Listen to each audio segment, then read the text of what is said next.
नमस्कार.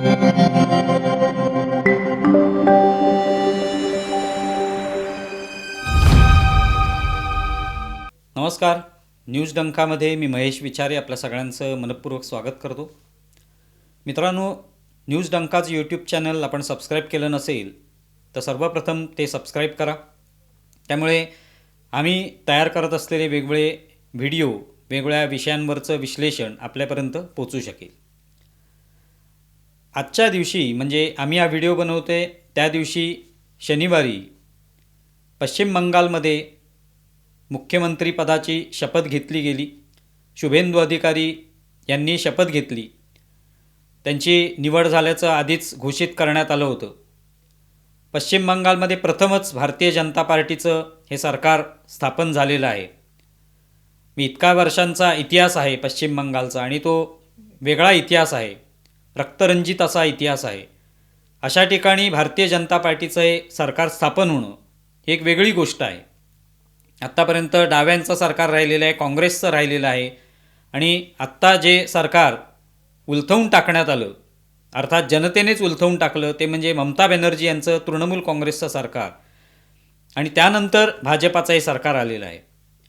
आणि एका बाजूला आपण पाहिलं 4 मे रोजी निकाल लागले आणि कशा पद्धतीने प्रचंड बहुमत जे आहे ते भारतीय जनता पार्टीला लोकांनी दिलं. ममता बॅनर्जी यांना 100 पेक्षा अधिक जागाही मिळवता आल्या नाहीत. 100पेक्षा कमी जागा ज्या आहेत त्या त्यांच्या हाती लागल्या. 200पेक्षा अधिक जागा भाजपाला मिळाल्या. याचा सगळ्यांनी आनंद साजरा केला. आपण पाहिलं पश्चिम बंगालमध्ये अनेक ठिकाणी सर्वसामान्य लोकसुद्धा हा आनंद साजरा करत होते. कार्यकर्ते तर होतेच भाजपाचे नेतेही तो आनंद साजरा करत होते. पण सर्वसामान्यांच्या मनामध्ये एक आनंदाची भावना होती.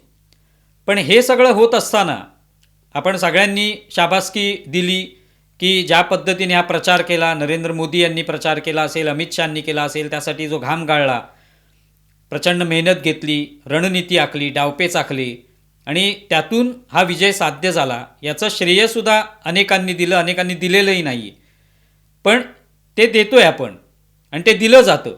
ज्यांनी त्यासाठी कुठल्याही निवडणुकीमध्ये जो मेहनत घेतो, विजय प्राप्त केल्यानंतर त्याला ते श्रेय दिलं जातं.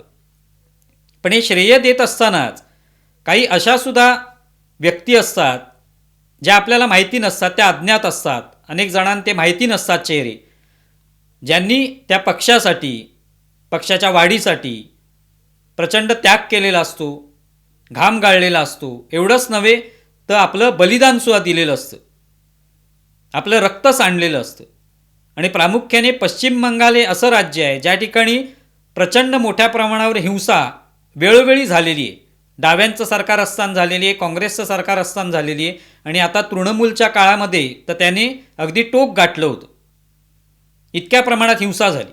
आणि हिंसा कोणाची झाली तर भारतीय जनता पार्टीचे कार्यकर्ते, त्यांच्या मोठ्या प्रमाणावर हत्या ज्या आहेत ते या काळात झाल्या. जवळपास 321 कार्यकर्ते मारले गेले भारतीय जनता पार्टीचे.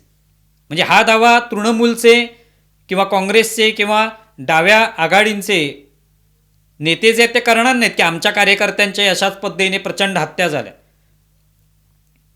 इथे भाजपाचे जवळपास 300पेक्षा अधिक कार्यकर्ते मारले गेले. अमित शहांनी एका भाषणामध्ये सांगितलं होतं की हा जो काही विजय आहे त्याचा आपण सगळेजण आनंद साजरा करतोय, पण हा आनंद साजरा आज जे काही आपल्याला हे भाग्य लाभलेलं आहे की पश्चिम बंगालमध्ये आपलं सरकार आलंय, त्याची वाट मात्र सोपी नव्हती. ती अत्यंत खडतर आणि काट्यांनी भरलेली अशी वाट होती. त्याच्यावर वाटचाल करत आपण हे यश मिळवलेलं आहे. आणि त्या वाटचालीमध्ये असे अनेक कार्यकर्ते होते ज्यांनी आपलं बलिदान दिलं, म्हणून आपण आज इथपर्यंत पोहोचू शकलो. त्या कार्यकर्त्यांची आठवण या शपथविधी सोहळ्याच्या निमित्ताने ठेवण्यात आली, हे सगळ्यात विशेष आहे. त्यांना कोणी विसरलं नाही.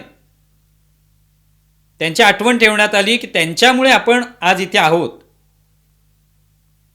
अमित शहा म्हणाले की भाजपाचे कार्यकर्ते संपूर्ण देशभरात काम करत असतात, वेगवेगळ्या राज्यांमध्ये काम करत असतात, अत्यंत प्रतिकूल परिस्थितीत काम करत असतात. पण सगळ्यात जास्त हत्या कुठे झाल्या तर केरळमध्ये झाल्या, पश्चिम बंगालमध्ये झाल्या. त्यांचं पूर्णपणे निर्दालन करायचं भाजपा कार्यकर्त्यांचं, असे प्रयत्न झाले. पश्चिम बंगालमध्ये त्यांची घरं जाळणं, महिलांवर अत्याचार करणं, त्यांच्या हत्या करणं कार्यकर्त्यांच्या, त्यांना धमक्या देणं, तुमच्या मुलांच्याही हत्या होतील, स्त्रियांवर अत्याचार करणं, बलात्कार करणं, हे सगळे प्रकार तिथे होत राहिलेले आहेत. आज जे काही लोक आरोप करतायत की भाजपाने हे सगळं घडवून आणलेलं आहे, हा विजय घडवलेला आहे, निवडणूक आयोगाला हाताशी धरून ईव्हीएम हॅक करून हे सगळं केलं, हे जे आरोप आहेत हे सगळे आरोप ठीक आहेत. पण हे यश मिळवताना या सगळ्या कार्यकर्त्यांनी दिलेलं बलिदान किंवा त्यांच्या झालेल्या हत्या, त्यानंतरही यश मिळाले. त्यामुळे त्यांना विसरता येणार नाही हे भाजपाने दाखवून दिलं. आणि त्यासाठी या 321 कार्यकर्त्यांचं एक मोठं असं बॅनर, मोठं पोस्टर तयार करण्यात आलं. त्यांची नावं त्याच्यावर लिहिलेली होती. मोठं होर्डिंग तयार केलं. जिथे शपथविधी सोहळा झाला त्याच ठिकाणी त्या सगळ्यांची नावं जी आहेत ती लिहिलेलं हे बॅनर लावण्यात आलं. तिथे सगळ्यांनी पुष्पांजली अर्पण केली की आज आपण जे काही आहोत, हे जे काही यश मिळालेलं आहे ते या कार्यकर्त्यांमुळे मिळालेलं आहे. त्यांच्या बलिदानामुळे, त्यांनी रक्त सांडल्यामुळे, त्यांनी आपला जो काही वेळ दिलेला आहे भाजपासाठी, भलेही त्यासाठी आपल्याला बलिदान द्यावं लागेल, आपले प्राण अर्पण करावे लागतील, पण तरी त्यांनी ते काम केलं. एवढंच नव्हे तर स्वतः पंतप्रधान नरेंद्र मोदी हे काही कार्यकर्त्यांना भेटले. म्हणजे काही कार्यकर्ते ज्यांचं निधन झालं, हत्या झाल्या, त्यांच्या नातेवाईकांना भेटले, त्यांना दिलासा दिला. हे महत्त्वाचं नाही आहे का?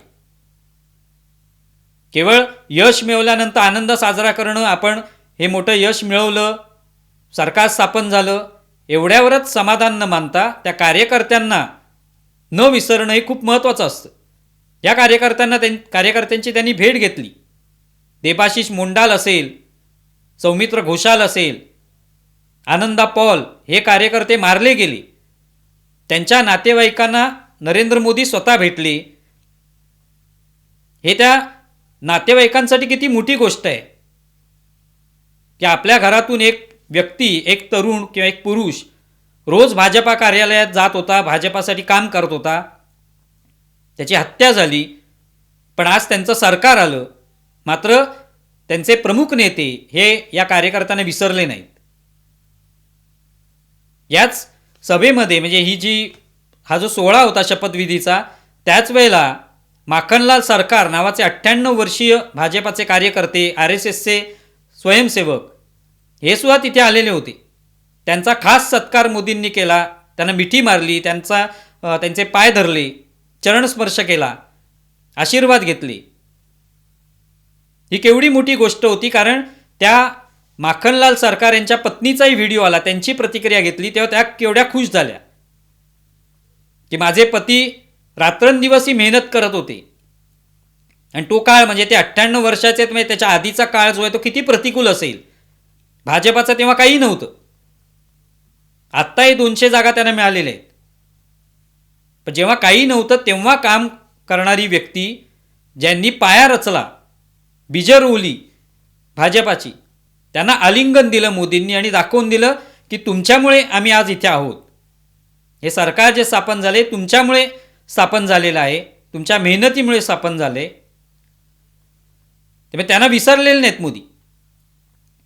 आणि मोदींनी केवळ त्या ठिकाणी त्या सोहळ्याच्या निमित्ताने त्या मंचावर लोकांना हात दाखवून अभिवादन केलं, पण त्यांच्यासमोर साष्टांग लोटांगण घातलं, नतमस्तक झाले की तुम्ही लोकांनी आम्हाला निवडून दिलेलं आहे.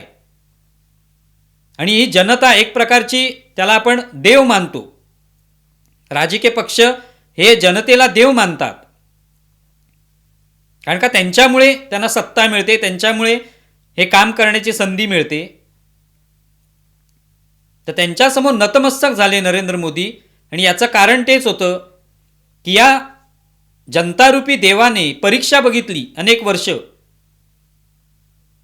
आणि त्या परीक्षेमध्ये शेवटी यश मिळालं. आणि त्यासाठी हा जो काही यज्ञ करण्यात आला होता त्याच्यामध्ये असंख्य कार्यकर्त्यांचं बलिदान जे आहे ते दिलं गेलं. त्यांनी कोणत्याही आपल्या कुटुंबाची, स्वतःची काळजी न घेता काम केलं. अनेकांच्या हत्या झाल्या आणि त्यातून हे सगळं मिळालेलं आहे. तृणमूलचे अनेक लोक जे आहेत ते अशा धमक्या देत होते, पांढऱ्या साड्या ज्या आहेत त्या वाटायला ठेवल्या होत्या त्यांनी, भाजपा कार्यकर्त्यांच्या घरी त्या पोचवल्या जात असत की हे काम बंद करा, नाहीतर महिलांच्या कपाळावरचं कुंकू पुसलं जाईल आणि मग तुम्हाला या पांढऱ्या साड्या घालाव्या लागतील. पण कोणी मागे हटले नाहीत, त्यांनी काम करत राहिले. त्याची आज ही गोड फळं जी आहेत ती भाजपाचे नेते हे चाखतायत. अर्थात त्यांनी मेहनत घेतली, पण त्यामुळे ते या बलिदानाला विसरले नाहीत, हे खूप महत्त्वाचं आहे. आपल्याला माहिती आहे केरळमध्ये सुद्धा सदानंद मास्टर, डाव्या पक्षांचे गुंड जे होते त्यांनी त्यांचे पाय कापले, दोन्ही पाय तोडून टाकले. अशा परिस्थितीत सुद्धा संघर्ष करत ते जगले. आत्ता त्यांना खासदारकी देण्यात आलेली आहे. पण ही परिस्थिती होती. या केरळमध्ये आता भाजपाने 3 जागा जिंकलेल्या आहेत.